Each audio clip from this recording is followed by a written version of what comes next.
All right, let's look at the frontier and conflict with the Native Americans. Horace Greeley was the editor of a prominent New York newspaper, and in 1867 he gave this quote here, talking about the opportunity that lied west of the Mississippi. Unfortunately, there were people there, a lot of Native Americans. You see, before the Civil War, everything west of the Mississippi was considered Indian country.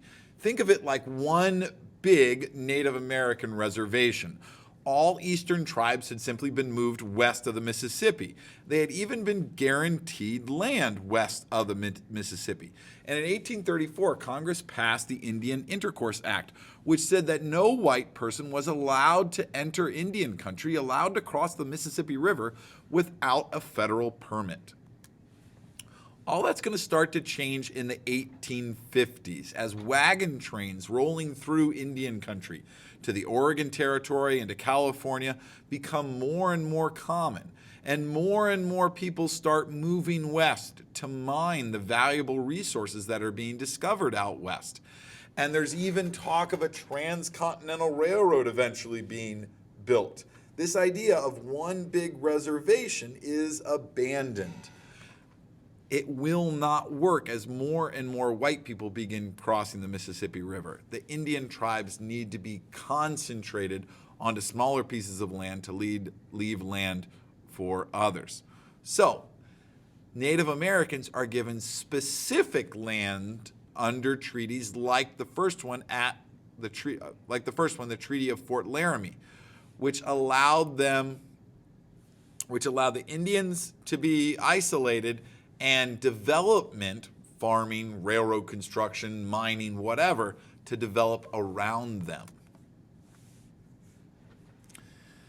This is what's sometimes called a concentration policy. It provided white settlers with the most productive land and relocated those Native Americans to areas north and south of white settlements, kind of like we can see here.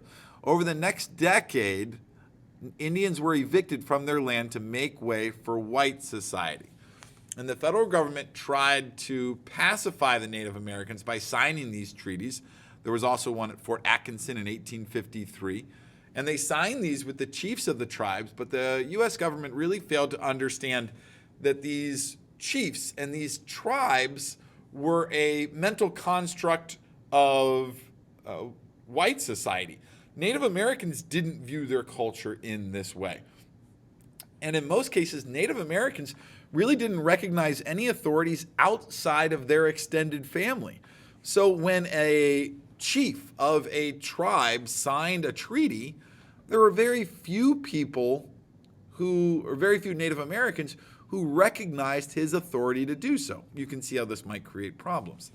In the 1860s, the government intensified these efforts to basically herd Native Americans into smaller and smaller reservations, like we see up there in the Dakota territories.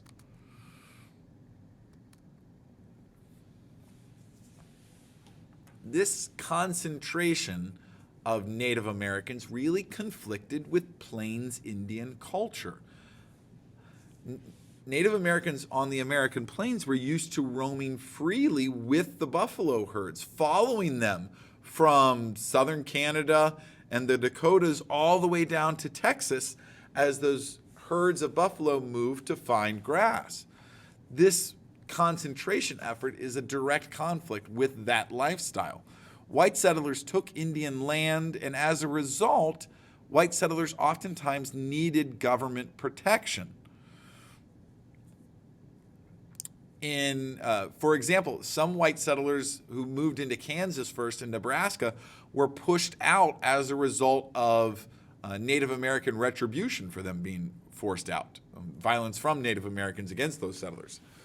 In 1859, in the Pikes Peak area in Colorado, land that had been given to the Cheyenne and Arapaho Indian tribes by a treaty was taken as white miners moved in to take that valuable land and begin mining. And there's warfare. There's fights between these Native Americans and the miners and U.S. troops supporting the miners. So the Cheyenne and the Arapaho try to make peace, and they come to the fort at Sandy Creek for a treaty. And while camped outside the fort at Sand Creek, John M. Chivington led the Colorado State Militia out to slaughter approximately 125 Indians, and about 100 of which were women and children. Those Native Americans had been flying an American flag as they waited to sign a treaty. They even raised a white flag, and still the slaughter continued. The federal government condemns the Sand Creek massacre, but the Cheyenne and the Arapaho Indians still had to give up their land. South of there, in Texas and Oklahoma, the Kiowa and Comanche Indians had been promised land forever, as it said in their treaty. But even they had to eventually give up their land as white settlers moved in. And white migration only increased with the passage of the Homestead Act in 1862, which said that people could get land from the federal government for really, really cheap or even free as long as they lived on the land and farmed it or developed it. This brings even more white settlers into former Indian territory.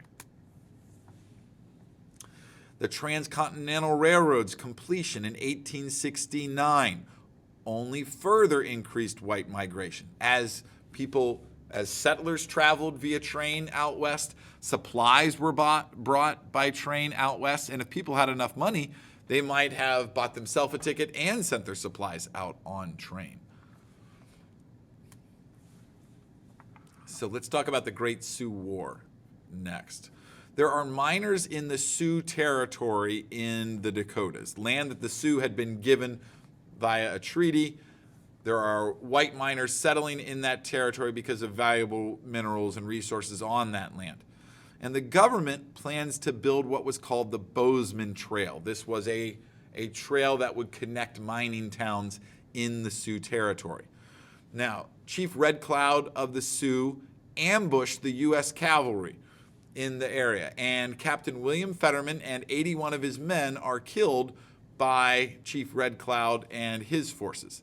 This is sometimes called the Fetterman Massacre. As a result, there's a real debate over Indian policy set off by that Fetterman Massacre.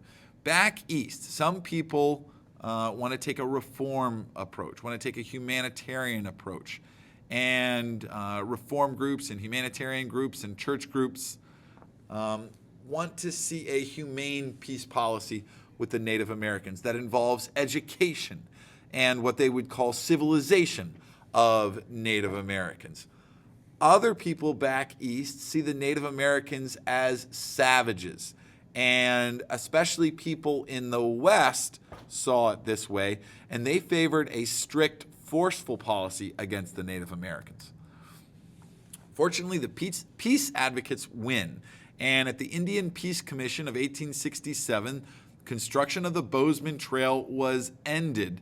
But to avoid future conflicts, Native Americans are continually pushed on to smaller and smaller reservations. They are put on out-of-the-way, really worthless lands. And they are told that they should practice farming. They're not given enough land to hunt and gather like they may have used to. Now they're going to be forced to try to farm. Unfortunately, all the good farmland was taken by white settlers. The details of that settlement were outlined in that peace commission. In the North, all 54,000 Native Americans are resigned to land north of the Black Hills in the Dakotas. And in the South, all 86,000 Native Americans are basically moved to Oklahoma. Some are left in Arizona and New Mexico. Like I said, both areas were forced to farm. Both areas had government agents to supervise them. And this same policy is going to extend to other small reservations for tribes west of the plains, like those in New Mexico and Arizona and Utah and even in California and then the Pacific Northwest.